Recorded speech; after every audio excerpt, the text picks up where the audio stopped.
चूंकि संसार में आए हैं तो बहुत से लोगों की बहुत चीज़ों की इच्छाएं होती हैं। तो आइए आज एक और चीज़ बता दें आपको। अगर आपके मन में किसी चीज़ को पाने की इच्छा है तो हर एक के लिए संसार में कोई ना कोई मंत्र निर्धारित किया गया। मंत्र क्या होता है? मन को एक तंत्र में बांधना, मन को स्थिर जो कर दे, रोक दे। आप जिस इष्ट की आराधना करें, जिस सिद्धि के लिए, उनमें ये मन पूरी तरह से लग जाए महाराज। तो यहाँ पर हम बताएंगे कि किस चीज को पाने के लिए, किस मंत्र के द्वारा आप ईश्वर की आराधना करिए तो वो चीज आपको प्राप्त होगी, वो वस्तु आपको प्राप्त होगी। मंत्र भी 3 प्रकार के होते हैं, सात्विक, तांत्रिक और सावर। तो यहाँ पर कहते हैं कि क्लेश नाशक के लिए तो हमने पहले ही बता दिया आपको, समस्त क्लेशों को मिटाने के लिए वही मंत्र है, कृष्णाय वासुदेवाय हरये परमात्मने प्रणत क्लेश नाशाय गोविंदाय नमो नमः। इस मंत्र को जपने से नित्य यदि आप इसका जाप करते तो आपके जीवन में जितने क्लेश है, कलह है, वो दूर हो जाते हैं, शांत हो जाते हैं, उनका अंत हो जाता है। और कोई भी मंत्र इतना आवश्यक रूप से ध्यान रखिएगा कि किसी भी चीज में हमें जल्दबाजी नहीं करनी चाहिए। मान लीजिए आप भोजन बना रहे हो, आप सोचो कि मैंने अभी अभी चढ़ाया है और अभी अभी इसको पा लूं, तो क्या पा सकते हो? उसकी भी एक प्रक्रिया है महाराज। पहले आप अग्नि जलाओगे, फिर उसमें पात्र चढ़ाओगे, पहले वो पात्र गर्म होगा, फिर उसके अंदर रखा हुआ जल गर्म होगा, फिर जल जब गर्म हो जाएगा तब कहीं जा करके उसके अंदर रखी हुई जो भी वस्तु है, दाल है, चावल है, वो गर्म होगी, उसके बाद वो पकेगी, तब कहीं जा करके उस प्रक्रिया के द्वारा आप फिर उसे निकालोगे, ठंडा करोगे, फिर ही पाओगे ना। तो इतनी प्रक्रियाओं से गुजरना पड़ेगा। इसलिए किसी भी चीज को पाने के लिए धैर्य अति आवश्यक है। किसी ने कहा बड़ी अच्छी बात कि महाराज सत्संग करने से क्या भगवान मिल जाएंगे? बोले जिसके अंदर धैर्य हो उसे सब कुछ संसार में सुलभ है। ये बताओ, चलनी में जल ठहर सकता है? ठहर सकता है? नहीं ठहर सकता। लेकिन संत ने कहा ठहर सकता है, बस धैर्य की आवश्यकता है। बर्फ बनने तक यदि धैर्य कर लो तो ठहर जाएगा महाराज। तो सिर्फ धैर्य की कमी है। यदि धैर्य हो और भक्ति निरंतर चलती रहे तो आपके लिए संसार में कोई कार्य असंभव नहीं है। मनुष्य को एकमात्र ईश्वर ने ऐसा बनाया जिसके लिए संसार में कोई भी वस्तु दुर्लभ और असंभव नहीं है। यदि वो प्रयास करे तो ईश्वर से मिलना भी कलयुग में दुर्लभ नहीं है।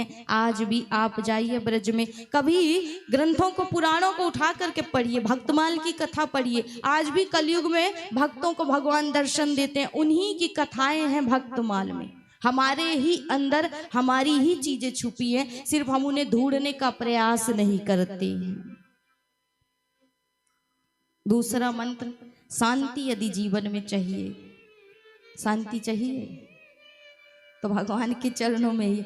हनुमान जी इसका उदाहरण देते हैं कि श्री राम जय जय राम, सबसे शांतिदायक ये मंत्र है महाराज। इस मंत्र को निरंतर जपिए, क्योंकि हनुमान जी कहते हैं कि प्रभु आपके आप इतने अच्छे नहीं हो। भगवान कहते हैं बताओ, हनुमान हमें कह रहा कि हम इतने अच्छे नहीं, आप संसार का कल्याण नहीं कर सकते।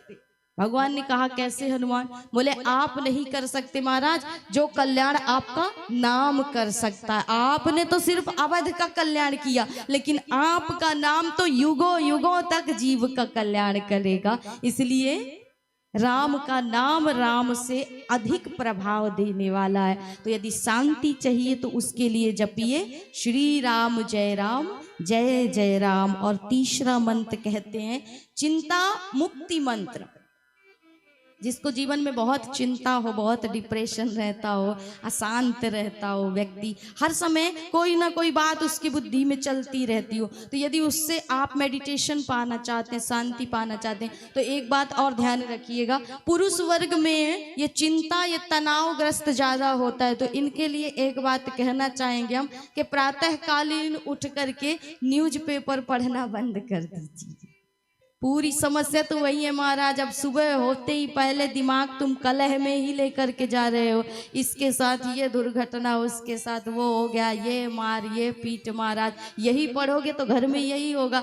इसलिए पहले क्या करना है, हमने पहले भी बताया, उठ करके स्नान करके और सिर्फ भगवान का भजन करना। आप यदि 15 मिनट भी कोई नाम सुमिरन करते हो, भगवान का भजन करते हो, और प्रातः कालीन घर में भजन अवश्य सुनाइए। सबको घर का नियम होना चाहिए। हम अपने जीवन के यदि बताएं तो हमारे पिताजी का नियम था कि हमारे घर में जब हम प्रातः कालीन जगते थे तो भजनों को सुनते ही हमारी नींद खुलती थी। हमारे पिताजी का नियम था कि वो सुबह सुबह भजन चलाते थे और सुना करते थे। तो उन्हीं भजनों को सुन करके हम लोग पले बढ़े, बड़े हुए महाराज। इसलिए हम अपने ही जीवन का उदाहरण दे रहे हैं। यदि आप सुबह सुबह भजन सुनते हैं तो आपका पूरा दिन आनंदमयी होता है, आनंद से गुजरता है। इसलिए सुबह न्यूज़पेपर बिल्कुल मत पढ़ना, बाद में पढ़ लेना महाराज, प्रातःकालीन मत पढ़ो। अब सुबह सुबह न्यूज़पेपर पढ़ेंगे, कुत्ते को घुमाने जाएंगे तो बुद्धि भी वैसी ही होगी।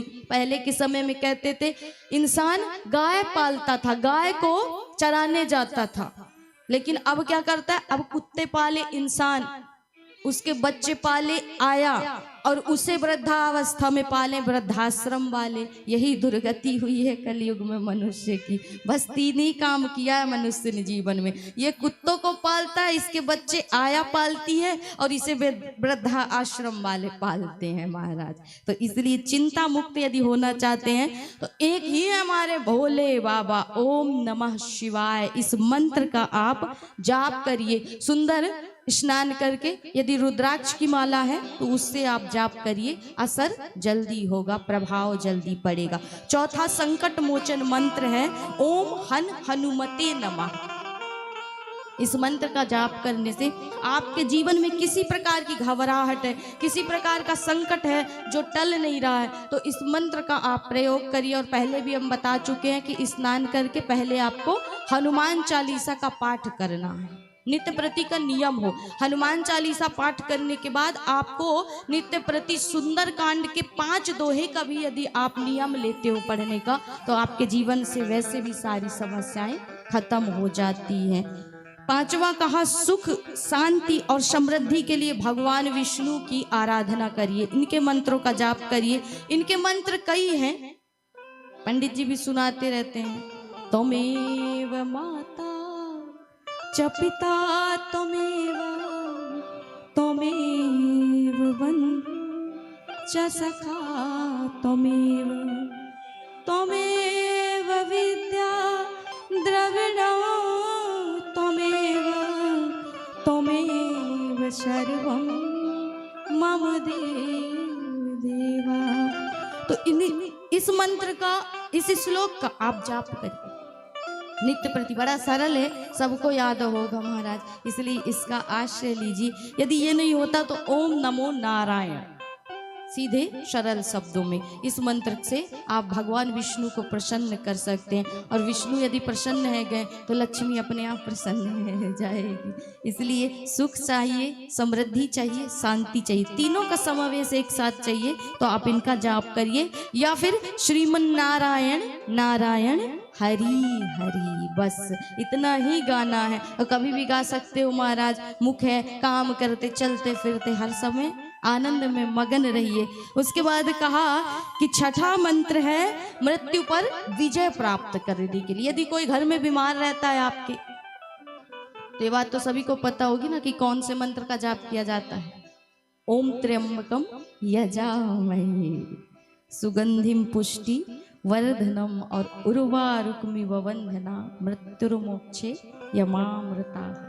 अर्थात यही वो मंत्र है जिसमें आप, यदि आपके घर में कोई रोगों से हमेशा प्रताड़ित रहता है, हमेशा रोगी रहता है, तो इस मंत्र का आप जाप करिए, आपको भी लाभ होगा, आपके परिवारजनों को भी लाभ होगा। लेकिन हाँ, इसके लिए नियम है कि आप शुद्धता से ही इसका जाप करें। जितनी शुद्धता होगी उतनी ही जल्दी इस मंत्र का प्रभाव आएगा आपके जीवन में। 7वां कहा सिद्ध और मोक्ष के लिए किस मंत्र को जपते हैं? सिद्धि प्राप्त करने के लिए और मोक्षदायी मंत्र। तो कहा अब चूंकि इसको ऐसे उच्चारण नहीं करना चाहिए, लेकिन हम बता रहे हैं इसलिए करें, बाकी इसको पढ़ना अंदर ही अंदर चाहिए, मन ही मन में। ओम भूर्भुवः स्वः तस्य वितुर्वरेण्यं भर्गो देवस्य धीमहि धियो यो नः प्रचोदयात्। इस मंत्र का आप जाप करिए। ये तो सभी को पता होता है महाराज, तो सिद्धि और मोक्ष प्रदायिनी है ये मंत्र। कहा मंत्रों में महामंत्र बताया है इसको, भोलेनाथ का है, और मंत्रों में महामंत्र बताया गया इसे। मंत्र है, किसकी शरण में जाइए? सबसे पहले किसकी पूजा करते हैं? गणेश भगवान की। तो ओम गंग गणपतये नमः। इसको यदि आप बालकों से जपवाएं, बालक इसको जपें तो उनकी बुद्धि तेज होती है। और बालकों की बुद्धि यदि तेज करनी है तो बुधवार के दिन दूर्वा के 21 गांठ बना करके बालकों से गणेश जी को समर्पित कराइए इस मंत्र के जाप के द्वारा, ओम गंग गणपतये नमः। और वो गांठ भगवान के चरणों में, गणेश जी के चरणों में चढ़ा दीजिए। 108 बार करना है महाराज, 108 बार उस गांठ को चढ़ाना। अलग अलग गांठ लेना, एक को ही नहीं चढ़ाना है।